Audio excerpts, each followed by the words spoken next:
안녕하세요, আমি ভিডিওগুলি শুধুমাত্র বিনোদনের জন্য বানানো হয়। এখানে কোনো কেবা ব্যাটলকে ছোট করা হয় না, তো প্লিজ কেউ এটাকে সিরিয়াসলি নিও না। তো চলো নেক্সট বার শুরু করা যাক। সকালে তে ঘুম থেকে উঠে দেখলো জাংকুক এখনো নিশ্চিন্তে ঘুমিয়ে আছে। জাংকুকের মাথার চুলটা হালকা করে এলোমেলো করে দিয়ে কপালে একটা কিস করে তে ফ্রেশ হতে চলে গেল। ফ্রেশ হয়ে রান্নাঘরে এসে ব্রেকফাস্ট বানাতে শুরু করলো। জাংকুক ঘুম থেকে উঠে তেকে দেখতে না পেয়ে নিচে নেমে আসে। তুমি সকাল সকাল রান্নাঘরে কি করছো? ব্রেকফাস্ট বানাচ্ছি। জানতো, তাড়াতাড়ি রেডি হয়ে আসুন, নাহলে ব্রেকফাস্টটা ঠান্ডা হয়ে যাবে। তে, এসব ছাড়ো, চুপচাপ রুমে যাও। আমি এখানে তোমাকে রান্না করানোর জন্য নিয়ে আসিনি। জাংকুক, আমি রান্না না করলে আপনি বাইরে থেকে খাবার অর্ডার করাবেন, আর রোজ রোজ বাইরের খাবার খেলে অসুস্থ হয়ে পড়বেন। তাই একটা কথাও নয়, এটুকু কাজ আমি করতেই পারবো। তে, জাংকুক প্লিজ, আমি আপনার জন্য এটুকু করতেই পারি, তাই না? ওকে ফাইন, করো রান্না। যদি হাত পা পুড়িয়েছো তাহলে কিন্তু আমার থেকে খারাপ কেউ হবে না, এ বলে দিলাম। বলে জাংকুক চলে যায়। জাংকুকে ব্রেকফাস্ট সার্ভ করার সময় তের ফোনটা বেজে উঠলো। তে এখন নয়, পরে রিসিভ করবে। জাংকুক, মা কল করছে, একটু কথা বলে আসি। তে, উফ, কি শুনি কার কথা, এই মেয়েটাও না। হ্যাঁ মা বলো। সরি রে, তোকে কিছুদিন বাড়িটা একাই সামলাতে হবে। তো দাদু দিদা তো কিছুতেই আমাকে যেতে দিতে চাইছে না। মা তুমি চিন্তা করো না, আমি সবটা সামলে নেবো। তুই থাকতে আমার চিন্তা কিসের? তুই কিন্তু একটা বাচ্চা মেয়ে, তার উপর তোর উপর এত চাপ দিতে আমার একদম ইচ্ছা করছে না। মা প্লিজ, তুমি আমাকে বাচ্চা বলো না, আমি অনেক বড় হয়েছি। তুমি জানো আমার 25 বছর বয়স। বাহ, আমার মেয়ে তো অনেক বড় হয়ে গেছে। ঠিক আছে, রাখলাম এখন। জাংকুক, আর নিজের খেয়াল রাখিস। তে বাগান থেকে ফিরে এসে দেখলো জাংকুক না খেয়ে বসে আছে। আপনি খাননি কেন এখনো? কার জন্য বসে আছেন? তোমার জন্য। আচ্ছা ঠিক আছে, নিন এসে গেছি, বা খাওয়াটা শুরু করুন। কে ফোন করেছিল? মা বললো ওরা এখন আসতে পারবে না, ছুটি কাটিয়ে তারপর ফিরবে, আর বললো বাড়িটার খেয়াল রাখতে। আচ্ছা ঠিক আছে, আর আমি তো আছি তোমার হেল্প করার জন্য। আছেন মানে আপনি অফিস যাবেন না? পাগল নাকি? আমি অফিস গেলে বাড়িতে তুমি একা একা থাকবে, আর এত বড় বাড়িতে তোমাকে একা রেখে আমি কখনো যাব না। জাঙ্কুক, আমার ছুটি এখন শেষ হয়নি, তাই আমাকে বাড়িতে থাকতে হবে। কিন্তু অফিসটা তো আপনার, আপনি এমনিতেও এতদিন যাননি। তারপর বাবাও নেই। আজকের দিনটা বাদ দিন, কালকে থেকে অফিসে যাবেন। ধুর, কোথায় ভাবলাম বাড়িতে কেউ নেই, কিছুদিন একসাথে মজায় কাটাবো, প্রেম করব, আর তুমি আমাকে জোর করে অফিস পাঠাচ্ছ। জাঙ্কুক, 4 দিন মজায় কাটিয়ে তারপর অফিস গিয়ে দেখবেন অনেক কাজ পেন্ডিং হয়ে আছে। সেই কাজের চাপ, ফ্রাস্ট্রেশন নিজে সামলাতে না পেরে সবটা আমার উপর এসে ঝাড়বেন। আর এতে বেশ কটা দিন খুব খারাপ কাটবে। তাহলে আপনি ভেবে দেখুন, 4টে দিন ভালো কাটাতে গিয়ে 10টা দিন কি খারাপ করা ভালো, নাকি রোজ একটু অল্প অল্প করে কাজ আর অল্প অল্প করে সময় কাটানো ভালো? উফ, তুমি আর তোমার লজিক। যাকগে, বাদ দাও। আমি যেতে পারি, তবে আমার কিছু শর্ত আছে। আচ্ছা বলুন, কি শর্ত? অফিস নেই তাই বাইরে যাওয়ার কোনো দরকার নেই, কিন্তু যদি কোথায় যাওয়ার থাকে আমাকে বলবে, আমি এসে নিয়ে যাব। একা একা কোথাও যাবে না। আর আমি কল করলে সঙ্গে সঙ্গে রিসিভ করবে। আজই কাজের লোকেরা সব চলে আসবে, তাই এত কাজ একা করার কথা ভাববেও না। Goat it? আচ্ছা ঠিক আছে, গুড গার্ল। এবার চলো, তোমাকে একটা জিনিস দেখাবো। কি? জাঙ্কুক তেকে রুমে নিয়ে এসে কাবার থেকে একটা অ্যালবাম বার করে এনে তেকে দেয়। এই নাও। এটা তো হুম আমাদের বিয়ের অ্যালবাম। তে অ্যালবামটা নিয়ে মেঝেতে বসে পড়ে। জাংকুকও বিছানায় হেলান দিয়ে তার পাশেই মেঝেতে বসে। তে জাংকুকের বুকে নিজের পিঠটা ঠেকিয়ে অ্যালবামটা দেখতে শুরু করে। তে এক এক করে সব কটা ছবি দেখতে শুরু করেছে। জাংকুক তে এক্সাইটমেন্ট দেখতে থাকে, আর এক হাতের চুলটা খুলে দেয়। Jungkook, look at this.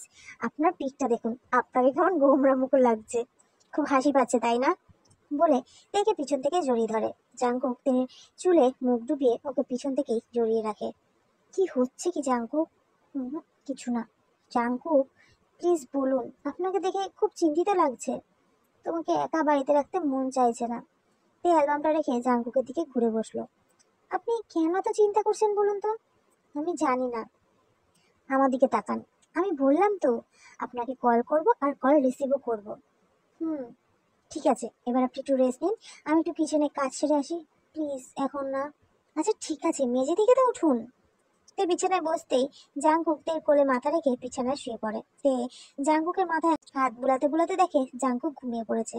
জাংকুকের মাথাটা নিজের কোল থেকে নামিয়ে আস্তে করে বালিশে শুয়ে দিয়ে তে নিজের কাজে চলে যায়। তে ফিরে এসে দেখলো জাংকুক তখনও ঘুমাচ্ছে, তাই একটা বই নিয়ে ব্যালকনিতে চলে যায়। জাংকুক সন্ধ্যাবেলা ঘুম থেকে উঠে দেখে তে ঘরে নেই। ব্যালকনির দরজা খোলা দেখে বুঝতে পারে তে বাইরে আছে। জাংকুক গিয়ে দেখে তে বইটা পড়তে পড়তে ঘুমিয়ে পড়েছে। জাংকুক বইটা পাশে রেখে তেকে কোলে করে এনে বিছানায় শুয়ে দেয়। কিছুক্ষণ পর তে ঘুম থেকে উঠে দেখে সে বেডে শুয়ে আছে আর জাংকুক সোফায় বসে ল্যাপটপে কাজ করছে। তে মনে মনে বলে, আমি এখানে এলাম কি করে? আমি নিয়ে এসেছি। কি হলো? আমি তো নাকি কিছু বলিনি। উনি বুঝলো কি করে আমি কি ভাবছি? কারণ তুমি মনে মনে বললেও সেটা এত বেশি জোরে বলো যে আমি শুনতে পেয়ে যাই। মোটেও না, আমি মনে মনে কিছুই ভাবছিলাম না। ওকে, তাই? হুম। কফি খাবেন? খেতেই পারি যদি তুমি বানাও। পরদিন জাংকুক অফিসে বসে আছে। হঠাৎ ল্যান্ডলাইনের ফোনটা বেজে উঠল। Hello, Jungkook speaking. কি ভাবলি? ওখান থেকে পালিয়ে এসে তুই তোর প্রাণের টুকরো বউকে বাঁচিয়ে ফেলেছিস? ও তো মরবেই, ওকে মরতেই হবে, আজ না হোক কাল। ওপর থেকে কথাটা বলে লাইনটা কেটে গেল। হ্যালো, হ্যাঁ হ্যালো। জাংকুক ঘুরিয়ে কল করলো, বাট কানেক্ট হলো না। জাংকুক মোবাইলটা নিয়ে তেকে কল করলো, কিন্তু তের ফোন বেজেই চলেছে, কেউ রিসিভ করছে না। জাংকুক আরো কয়েকবার ট্রাই করলো, না, কেউ রিসিভ করলো না। জাংকুক প্রচন্ড ভয় পেয়ে গেল। গাড়ির চাবিটা নিয়ে তাড়াতাড়ি বাড়ির উদ্দেশ্যে বেরিয়ে পড়লো। জাংকুক খুব তাড়াতাড়ি গাড়ি চালিয়ে বাড়িতে এসে ঢুকলো। ডুপ্লিকেট চাবি দিয়ে দরজা খুলে দৌড়ে রুমে চলে গেল। রুমে গিয়ে দেখলো তে মন দিয়ে বই পড়ছে। তোমাকে কখন থেকে কল করছি, ফোনটা কেন ধরছিলে না? আরে জাংকুক, আপনি এখন এখানে? তোমার ফোনটা কই? ফোন ওই তো বিছানায়। চেয়ার ছেড়ে বিছানার কাছে গিয়ে জাংকুক ফোনটা হাতে নেয়। দেখো কতবার তোমাকে কল করেছি। আই এম সরি, আমি খেয়াল করিনি। বাদ দাও, আমি লাঞ্চ করিনি, খিদে পেয়েছে, খেতে দাও। ও, আপনিও লাঞ্চ করেননি? এই এক মিনিট, আপনিও মানে? কটা বাজে, তুমি এখনো খাওনি কেন? বইয়ের মধ্যে এতটাই ডুবে গেছে যে লাঞ্চ করার কথা ভুলে গেছো, তাই না? এবার চুপচাপ কেন দাঁড়িয়ে আছো? যাও খাবার নিয়ে আসো। খাবো না আমি। তুমি খাবে না, তোমার ঘাড় খাবে, বলে জাংকুক তেকে কোলে তুলে নেয়। কি হচ্ছে কি, ছাড়ুন জাংকুক, একদম চুপ। জাংকুক তেকে নিয়ে নিচে নেমে আসে, খাবার টেবিলে বসায়। হাতটা ছাড়ুন, আমি খাবো না। ঠিক আছে, হাত ছেড়ে দিলাম, যাও, খেতে হবে না, বলে জাংকুক টেবিল ছেড়ে উঠে গেল। আরে আপনি কোথায় যাচ্ছেন? রুমে। খাবেন না? না। কেন? এমনি ভালো লাগছে না। উফ, বসুন তো, খেয়ে যাবেন। সামনে থেকে সরো। আমি যখন খেতে বলেছিলাম তখন তুমি খাওনি, এখন কেন তোমার কথায় আমি খাবো? এভাবে ইমোশনালি ব্ল্যাকমেল করবেন না, আমি কিন্তু কিছুই করিনি। সরো, রুমে যাব। তে জাংকুকের হাতটা ধরে চেয়ারে বসায়। হাঁ করুন, বলে মুখের সামনে খাবার তুলে ধরে। জাংকুক আর কিছু বলে না, চুপচাপ খেয়ে নেয়। তারপর তেকেও সে নিজের হাতে খাইয়ে দেয়। বিকেলে জাংকুক রুমে বসেই কাজ করছিল। হঠাৎ কলিং বেলটা বেজে উঠলো। জাংকুক রুম থেকে বেরিয়ে দেখলো তে দরজা বন্ধ করছে। কে এসেছে তে? কি জানি কে এসেছে, সকাল থেকে বারবার শুধু বেল বাজাচ্ছে, মনে হয় কোনো বাচ্চারা মজা করছে। তুমি বারবার দরজা খুলতে যাচ্ছ কেন? তোমাকে না আমি আগেই বলেছি রুমের ভেতর থাকবে। জাংকুক, একদম চুপ। তুমি আমার কথা শুনবে না ঠিক করেছো, তাই না? আজ ফোনটাও ধরনি, আমার কথাও শুনবে না। জাংকুক চিৎকার করে বলতেই থাকে। তে চুপচাপ মাথা নিচু করে এক পা এক পা করে পিছিয়ে যেতে থাকে। জাংকুকের হঠাৎ হুঁশ ফেরে। চ্যাম, এটা কি করছিস তুই জাংকুক? নিজের ফ্রাস্ট্রেশন ওর উপর কেন বার করছিস? জাংকুক পিছন ঘুরে দেখে তে নেই। তে, তে! সারা বাড়িটা খুঁজেও তেকে পেল না। হঠাৎ জাংকুকের মনে পড়লো ছাদের কথা, দৌড়ে ছাদে চলে গেল। ছাদে গিয়ে দেখলো তে ছাদের কোণে মাথা নিচু করে বসে আছে। জাংকুক গিয়ে তের পাশে বসে ওর মাথায় হাত দিতেই তে একটু সরে বসে। তে! জাংকুকের মুখে নিজের নামটা শুনে তে জাংকুককে জড়িয়ে ধরে কেঁদে ওঠে। সরি, প্লিজ কেঁদো না। শুনুন তো, আপনি সবসময় শুধু আমাকে বকেন। আচ্ছা, বকবো না, আর কেঁদো না প্লিজ, চকলেট খাওয়াবো। চাই না আপনার চকলেট, বেলুন এনে দেবো। চাই না। কি চাই বলো? কিচ্ছু চাই না। আমাকেও চাই না। তে চুপ করে থাকে। কি হলো বলো? আমাকেও চাই না? চাই, বলে চাঙ্কুকে আরো চাপটে ধরে। চাঙ্কুক হেসে ফেলে, সাথে সাথে তে হেসে ওঠে। সত্যি চাই আমাকে? হুম।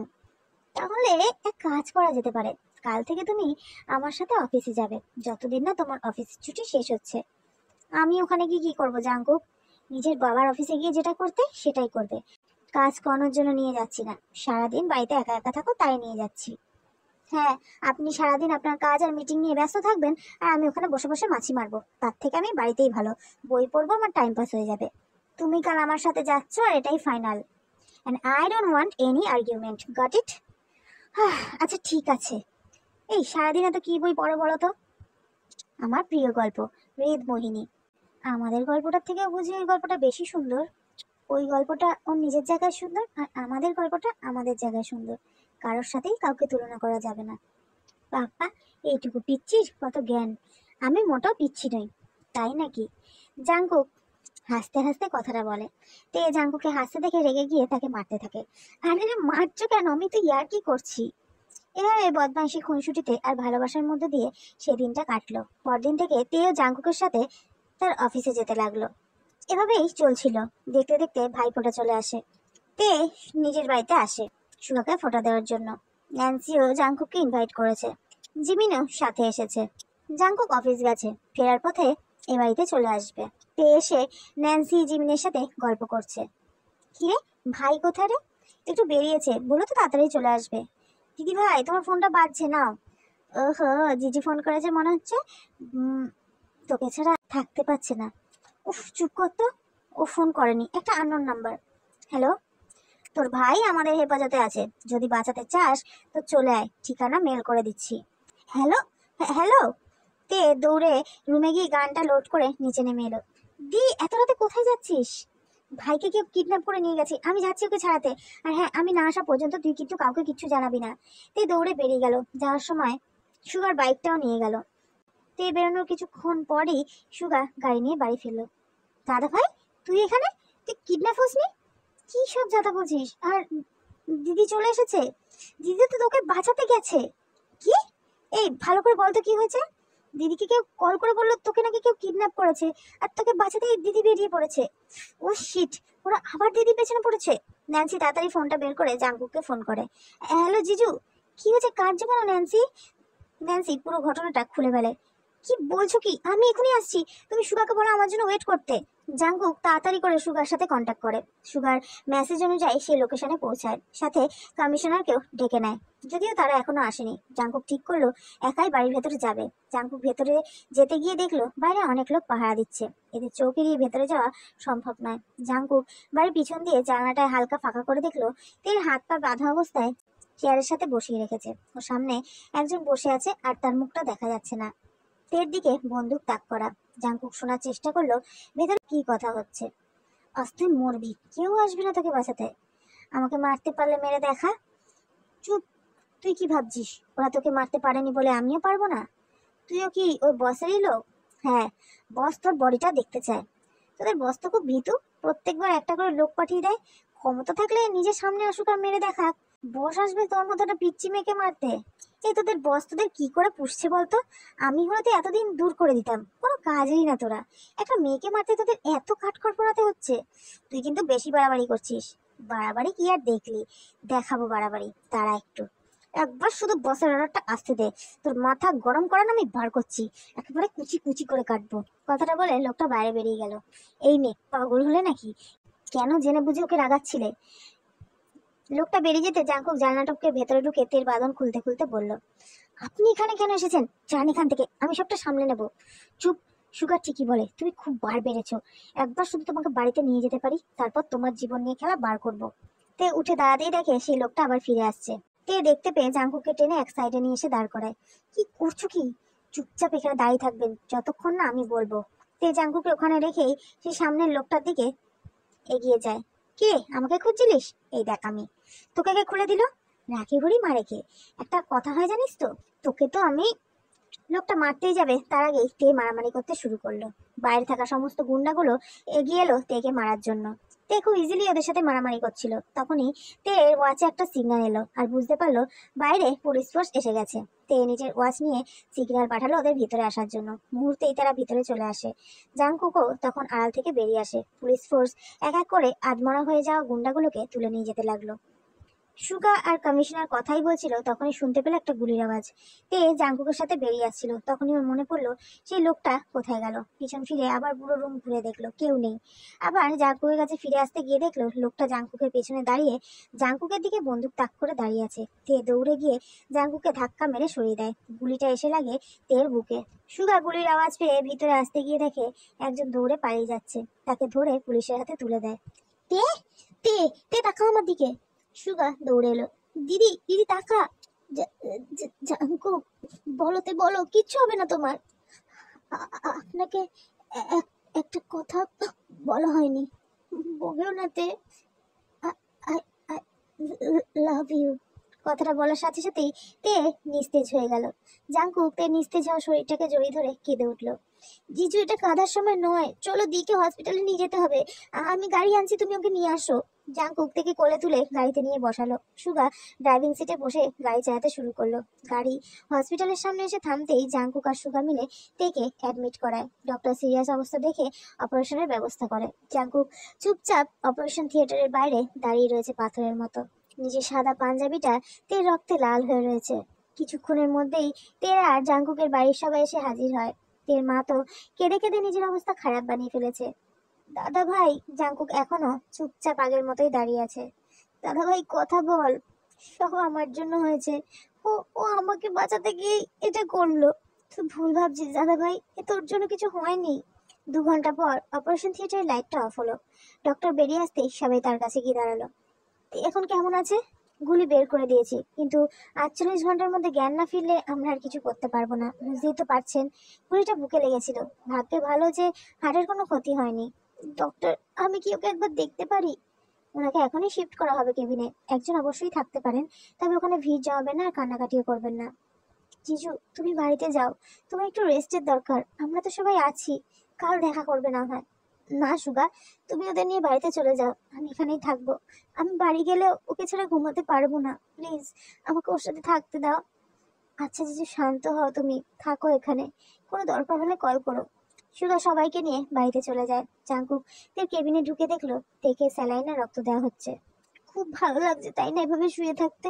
আমাকে এভাবে একা রেখে চলে যাওয়ার প্ল্যান? ভালোই করছো তাই না? কিন্তু শুনে রাখো, কোথাও যেতে দেবো না আমি তোমাকে। কি হলো, চুপ করে কেন আছো? অন্য সময় তো কত কথা বলো, কথা বলো না প্লিজ। জাংকুক তের হাতটা ধরে কাঁদতে কাঁদতে কথাগুলো বলল। সারা রাত জাংকুক তের পাশে বসে রাত কাটিয়ে দিয়েছে, চোখের পাতা এক করেনি। সকালে সুগা এসে তের কেবিনে এসে দেখে জাংকুক তের হাত ধরে বসে আছে। জিজু, তুমি বাড়িতে যাও, একটু রেস্টের দরকার। আমি এখানে আছি, ওর খেয়াল রাখবো। আমি কোথাও যাব না। তোমার দিদিকে বলো না একবার চোখ খুলে তাকাতে। দিদি সুস্থ হয়ে যাবে জিজু, কিন্তু তারপর যদি এইভাবে তোমাকে দেখে ও আরো বেশি কষ্ট পাবে। আমি তো বলছি আমি দিদি খেয়াল রাখবো, তুমি বাড়িতে গিয়ে একটু রেস্ট নাও। সুগা জেহবকে কল করে হসপিটালে ডাকে। জাংকুক জেহবের সাথে বাড়ি চলে যায়। বাড়িতে গিয়ে ড্রেসটা চেঞ্জ করে আবার হসপিটালে চলে এলো। জিন অনেক চেষ্টা করেছিল জাঙ্কুকে কিছু খাওয়াতে, কিন্তু পারলো না। সারাটা দিন কেটে গেল, এর এখনো জ্ঞান ফেরেনি। জাঙ্কুক ভিতরে ভিতরে প্রায় মরেই যাচ্ছে। পরদিন ভাইফোঁটা, এই সময় বাড়িতে উৎসব লেগে যায়। কিন্তু এই বছর সুগা, হ্যাঁ জিজু বলো। বাড়িতে যাও, ন্যান্সি অপেক্ষা করছে তোমার জন্য। কি করে জিজু, কি করে আমি ভাইফোঁটা নেব? প্রত্যেকবার দিদি সবার আগে ভাইফোঁটা দেয়, আর এবার? তুমি ভেঙে পড়লে চলবে না সুগা, বাড়িতে যাও। ন্যান্সিও তোমার বোন, ওর থেকে ভাইফোঁটাটা নিয়ে এসো, আমি তোমার খেয়াল রাখবো। জাংকুকের কথায় সুগা বাড়িতে চলে যায়। জাংকুক তের সামনে দাঁড়িয়ে তেকে দেখছিল। হঠাৎই তখন শ্বাসকষ্ট শুরু হয়। খুব জোরে জোরে নিঃশ্বাস নিতে শুরু করে তে। জাংকুক তের এরকম অবস্থা দেখে দৌড়ে ডক্টরকে ডেকে নিয়ে আসে। ডক্টর এসে তেকে চেক আপ করতে শুরু করে। বেশ কিছুক্ষণ পর ডক্টর বেরিয়ে এসে বলে, জ্ঞান ফিরে এসেছে, তাই এমনটা হচ্ছিল। সে এখন ঠিক আছে, কিন্তু খুব ভালোভাবে ওনাকে খেয়াল রাখতে হবে। আমি কি একবার দেখা করতে পারি? হ্যাঁ অবশ্যই। জাংকুক দৌড়ে তের কেবিনে চলে যায়। তে চোখ বন্ধ করে শুয়েছিল। জাংকুক মাথায় হাত রাখতেই তে চোখটা খুলে তাকায়। জাংকুকের হেল্প নিয়ে তে উঠে বসে। তে, আমি ঠিক আছি জাংকুক, আপনি কাঁদছেন কেন? কে বলেছিল তোমাকে আমাকে বাঁচিয়ে নিজের জীবনে এত বড় ঝুঁকি নিতে? আপনার কিছু হলে আমি এমনিতেই মরে যেতাম জাংকুক। একদম বাজে কথা বলবে না। তোমার কিছু হয়ে গেলে আমার কি হতো একবার ভেবে দেখেছো? কি হতো? আপনি আরেকটা বিয়ে করে নিতেন। দেবো একটা টেনে চল, ভুলভাল কথা বললে। আমি শুধু তোমাকেই ভালোবাসি, আর তোমাকে ছাড়া আমি বাঁচতে পারবো না। বুঝতে পেরেছো? এখন রেস্ট নাও, আমি বাড়িতে কল করে আসি। সেদিনটা তার হসপিটালেই কাটে। পরের দিন তাকে ছেড়ে দেওয়া হয়। জাংকুক খুব যত্ন করে তেকে সুস্থ করে তুলতে থাকে। দেখতে দেখতে 15টা দিন কেটে যায়। তে এখন অনেকটাই সুস্থ। তবুও এখনো দৌড়াদৌড়ি করতে বারণ করেছে ডক্টর। তাই তে এখনো অফিস জয়েন করতে পারেনি, বলা যেতে পারে জাংকুক জয়েন করতে দেয়নি। এভাবেই সুন্দরভাবে তাদের দিনগুলো কাটছিল। দেখতে দেখতে তে সুস্থ হয়ে যায়, আবার অফিসে জয়েনও করে। 7 মাস কেটে যায়। ওদের সম্পর্ক আর বৈবাহিক জীবন খুব সুন্দরভাবে কাটছিল। কিন্তু বলে না, সুখের দিনগুলো বেশি দিন থাকে না। বেশ কিছুদিন ধরে জাংকুকের মধ্যে এক অদ্ভুত পরিবর্তন দেখা গেছে। তেকে ইগনোর করছে, বাড়ি ফিরছে লেট করে, এমনকি রিশার সাথে মেলামেশাটাও দিন দিন বেড়ে চলেছে। রাতের বেলাতে অফিস থেকে ফিরে জাংকুকের এমন পরিবর্তন সম্পর্কেই ভাবছিল। তখনই জাংকুক অফিস থেকে ফিরে এসে কোনো কথা না বলে সোজা ওয়াশরুমে চলে যায় ফ্রেশ হতে। আজ আমি জাংকুককে জিজ্ঞাসা করবই ওর এমন বিহেভিয়ারের কারণটা কি। জাংকুক বেরোতেই তে ওর সামনে গিয়ে দাঁড়ায়। এত লেট হলো কেন জাংকুক? কাজ ছিল। তে জাংকুকের দিকে তাকিয়ে দাঁড়িয়ে রইল। এভাবে কি দেখছো, সামনে থেকে সরো। তের পাশ কাটিয়ে চলেই যাচ্ছিল, তখনই তে বলে, আমি কি কিছু ভুল করেছি জাংকুক? তে এমন কথায় জাংকুক দাঁড়িয়ে পড়ে।